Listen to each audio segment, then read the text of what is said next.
Hey, what's up, everybody? How y'all doing? It's your boy Rashad, Be Easy Peasy, aka Rashad Avery, aka Rashad Suave. Welcome to On the Cusp podcast. Today, you know what? I'm gonna go off a different type of video today because I'm kind of feeling a little upset because I'm not gonna mention any names, but a person kind of came at me the wrong way. Somebody I don't remember this person, but apparently she saw fit for herself to insert her opinion on something that, you know, she came out of nowhere. Like I said, I don't remember who this person was, but she made some comments on my video, and she's an African American woman, and you know what she was saying. And the last time, you know, we spoke, it's been a minute. It's kind of vague actually because it's been so long.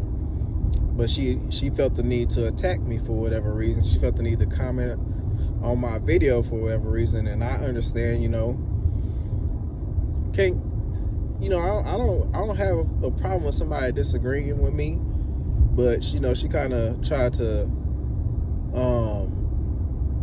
she tried to like discredit my outlook on relationships, because I guess, you know, what we had going on, which, you know, it wasn't serious. You know, I guess we tried to make something happen, but according to her, you know, she was bored. When she was out, we spent time together. When she said when she was at my house, she was bored. You know, I mean, I guess it was a miscommunication. I thought we was going to try to, you know, do something, you know, meaningful. But according in her words, you know, she wanted to go back home. You know, neither here nor there, which is fine. You know, we went our separate ways. But anyways, you know, today's topic, what I really wanted to talk about today was Kamala Harris, and the lens from man, I hate these titles, but from a black African American male, which is me, my viewpoint. I'm not gonna sit here and say I speak for all African American males. Let me be clear, I am also part Native American. I don't, even though I don't know how to explain this, because it's a bunch of confusion on my end as far as, you know, what my ethnicity is. You know, I feel like, you know, I'm not an African American man. I feel like I'm a Native American. But, you know, of course, I've been raised to think that I'm an African American. Neither here nor there. But anyways, from my lens, you know, I was raised in the hood. I was raised in 3rd Ward. I was raised in 5th Ward. I represent 5th Ward to the fullest. You know, but I've been on both ends of the spectrum.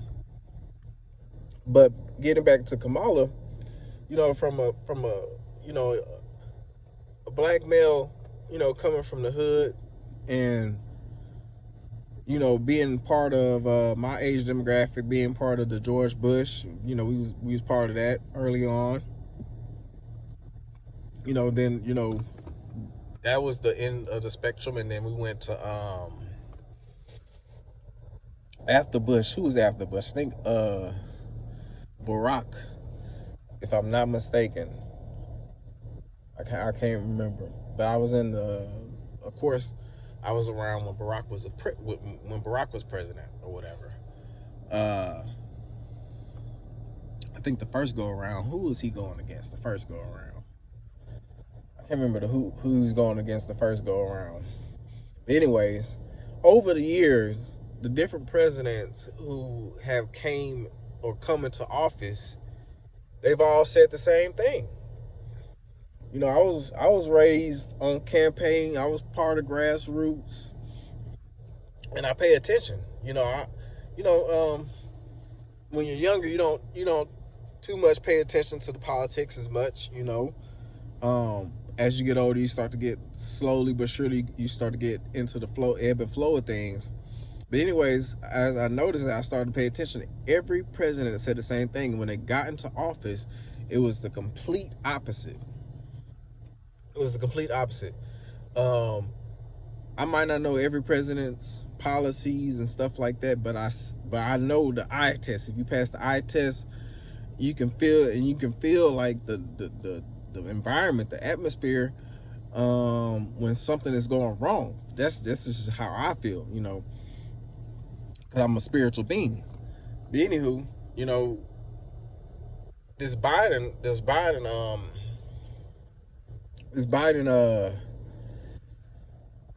administration during his time in office, it feel like, we've been kind of set back a step. Barack brought us out of the Depression. Trump kind of carried the torch from there, even though he tried to instill his own policies and policies and different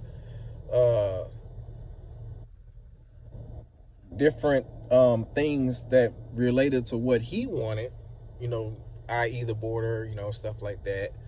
And he changed Obamacare to the Trump care pretty much. And he also continued the stimulus checks, which I feel like every American needed, wanted, and even though a lot of people I feel like don't like Trump, he passed the eye test, and I feel like that cannot be denied. Moving forward, Kamala, she's from the Biden, camp administration, and up to this day, she hasn't committed to her own policies. What makes her unique from Donald Trump? Okay, he was in office already. We know who he is. We know what to expect. He's been transparent. Kamala has not been transparent. And see the correlation between that and Biden and Bush, or whoever you want to relate to. She's, even though Biden and Kamala were on the or in the Democrat in the represent Democrats, I feel like they're more of Republicans. And let's be real, Republicans, Democrats, they're just titles, they're just names. They all one and the same. They all infiltrate to the government. The only difference is Trump is, I think Trump is a billionaire, so he doesn't need strings attached to him. He doesn't need other people's money, and when other people give the president candidates money, they have to instill their sponsors. They have to represent their sponsors, basically, right? They're puppets. Biden was clearly a puppet. Even from a blind eye like me, I'm not just staring directly, but I can see stuff on the news. This man is sending money out of the country across seas to China and Iraq or whatever, Iran, whatever. He's sending money to China. He's not putting the money into our economy. He's actually, even though it's not a big step back, it's a small step backwards. It's still backwards regardless. The environment is like everything has gone up, and our salaries, like our jobs pay, is not going up. So what's the overall objective? What's the overall forecast? Is it a positive one or a negative one? Because I feel like his approval ratings went down. Everybody, even his own office, the Democrats wanted him to step down, partially because of his poor health. But I feel like that shouldn't be an excuse for. I mean, that's basically like kind of like covering up oh well, this is an excuse for why his office was so terrible, and it just went down. He put money into stuff that he wants. He's gonna put money, $150 million into what cancer studies and stuff like that, and to improve cancer, because that's what he's going through. He's not thinking about the general public. He's not thinking about America. He's not thinking about us. He's thinking about himself and his sponsor. Trump doesn't have to have any sponsor. He has his own money. He's a businessman, so he knows. He's smart. He knows what's gonna get the people going. But he didn't have to. He didn't have to exonerate people like Lil Wayne, people like Kodak Black. He don't have to. People are like in the closet Trump supporters. Kanye, people like that. Black people now. Black people. I'm a Trump supporter, because he puts, even though I might not agree with everything, but he's transparent. That's one thing that I can relate to. If you constantly seeing it, and I'm pretty sure Kamala's gonna win this race. I mean, either way, it seems like the last two campaigns, either way, is gonna be bad. You know what I'm saying? But if it's gonna be bad, at least put money into the economy. At least put money into my pockets. That's one thing I can say. Kamala Harris is not transparent. Period. Why has it taken you so long to come out with your policies? I'm looking from a bird's eye view. I'm not delved deep. I can't say everybody's policies, but I know for certain that Kamala hasn't came out with her policies. Yeah, she's leading the majority. She's leading the majority of the race right now. So, from a black male from the hood, this is what I see. And a lot of people, a lot of these radio hosts are, oh, Trump is so bad, Trump is so this, and they're making fun of him. And y'all and when people try to come up and talk to these people, they playing if they don't agree with what the listeners are saying, they'll play some quack noise. Or if they agree with with what they're saying, they'll play a ding or ring the bell noise. Come on now, man. If you don't agree with what they're saying, they will literally laugh at you and hang up the phone on you. This is what we are forced to listen to on the radio. It's mental rape. Mental rape. And these people are black men. They wealthy, they got money. So, what's in it for you? Or you get a tax break. If this person's in office, you get a tax break because you got money. Or we ain't gonna mess with you. We ain't gonna put a high tax rate. We ain't gonna give you a high tax rate because you own a house or something like that. Or you own multiple properties, or you own multiple businesses. Does Donald Trump support that? Is that the real issue? Or is it because he's just too he comes off as cocky? I don't like him because he's too cocky. But you're the same person. I'm listening to these radio people, y'all cocky too, and y'all are disconnected. Y'all are disconnected. Y'all not trying to connect to the people who doing the dirty work. Black males, people who are in prison, black men who are in prison. Let's talk about that. Let's talk about the young black kids who are miseducated, the pounding that these black young males are taking. We don't have no mind for ourselves. And y'all not teaching us to have a mind for ourselves. We have to come up. We have to go to jail. We have to find out on our own. We don't have 2-parent homes.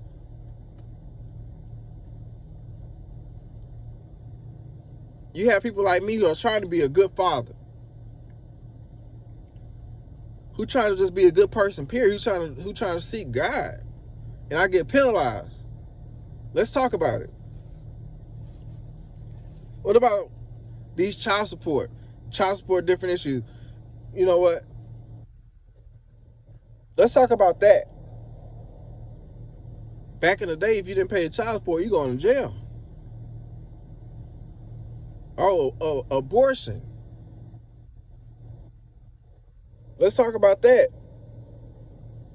It's a big issue because, you know, I don't know all the facts behind it, but basically, you know, they're saying that the woman has a chance to die if they keep a baby alive. You know, some statistics that say a woman will die, you know, if complication with the birth happens, which is, you know, it's fair, but like I feel like once a baby is fully developed, you shouldn't kill it.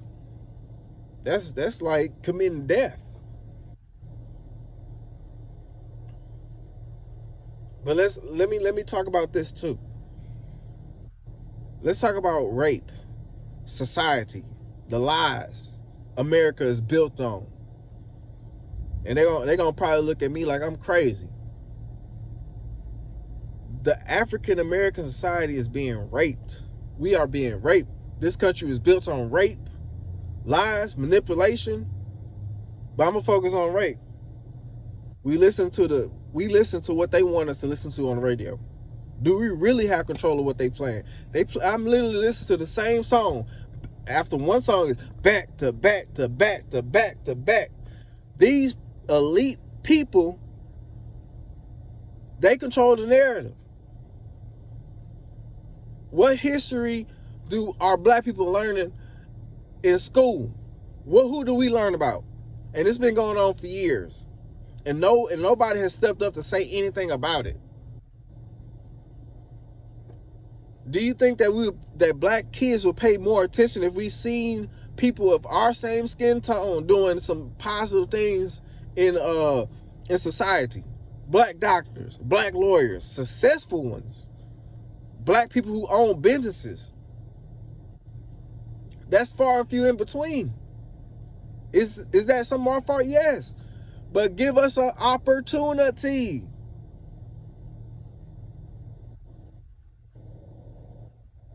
We don't have a place.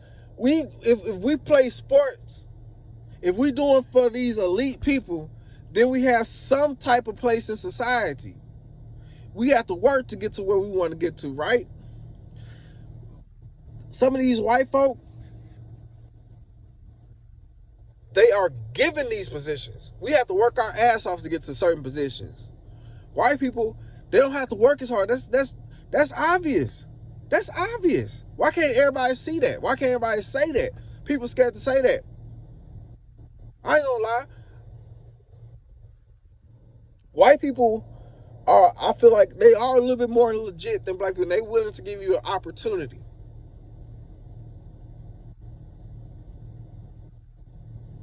They willing to give us an opportunity. I will say that. But that doesn't change the fact that they have a leg up as soon as they enter this world. We are behind.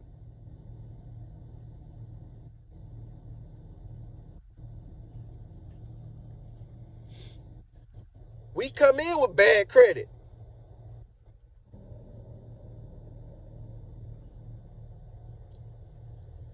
So,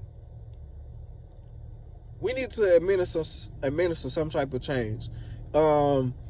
And you know, I had a conversation with a group of African American ladies, and you know, of course they go with Kamala Harris because it's a popularity contest. She got Megan Thee Stallion up there twerking, so she can relate to the young black African American females, queens. She got Megan. Let's vote. Just because she's black and she's a female, they're gonna vote for her.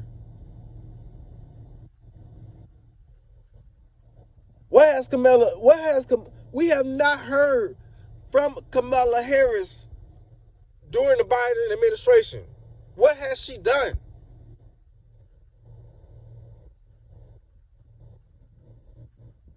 At least we see Trump going into these communities. He goes to the communities that nobody else wants to go into. What has Biden done for black folk? What has he done? Somebody help me. Anybody. I don't care about his policies. The college debt, whoop-de-woo. Who cares? I want money in my pocket. I want to see this economy go up and not go down or flatline. That's what I want to see.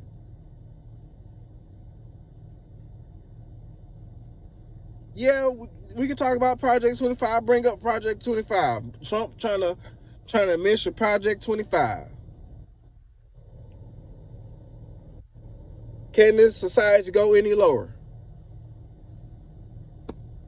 Yeah, of course. It can always go lower. It can always go lower.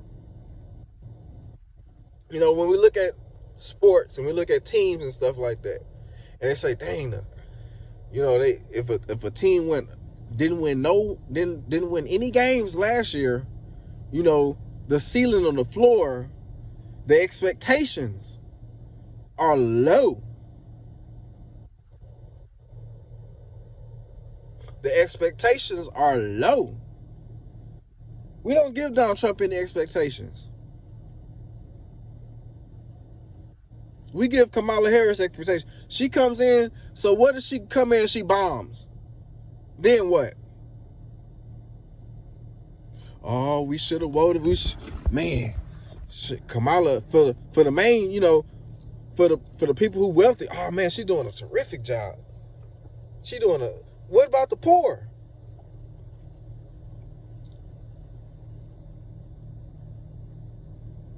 We steady getting raped. Black people are steady getting raped, and I'm tired of it.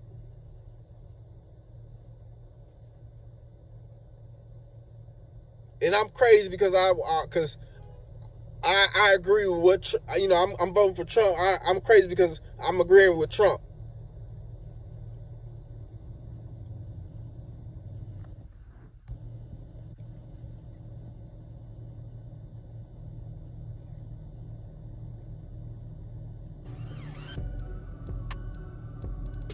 Come on, man.